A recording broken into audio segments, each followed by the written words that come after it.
নমস্কার বন্ধুরা, আমি গণেশ বিশ্বাস বলছি দ্য ইন্ডিয়ান কৃষক চ্যানেলের পক্ষ থেকে। কাঠিমন চারা যদি আপনাদের প্রয়োজন হয় তাহলে আপনারা আসবেন, আমার কাছে আসবেন, এসে দেখবেন কত সুন্দর চারা। এই চারা 4.5 ফুট 5 ফুট হাইটের চারা। দেখেন, যদি আরও বড় লাগে 6 ফুট চারাও আছে আমার কাছে। কাঠিমন আমের চারাই 6 ফুটের চারাও আছে।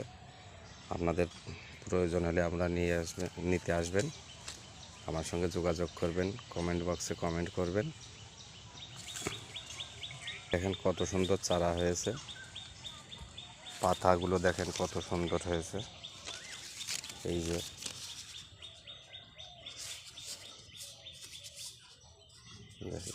যতটা দূর পর্যন্ত আপনারা দেখতে পাচ্ছেন, ওই যে চারার ততটা পর্যন্ত করেই কাঠিমন সব। দেখেন কেমন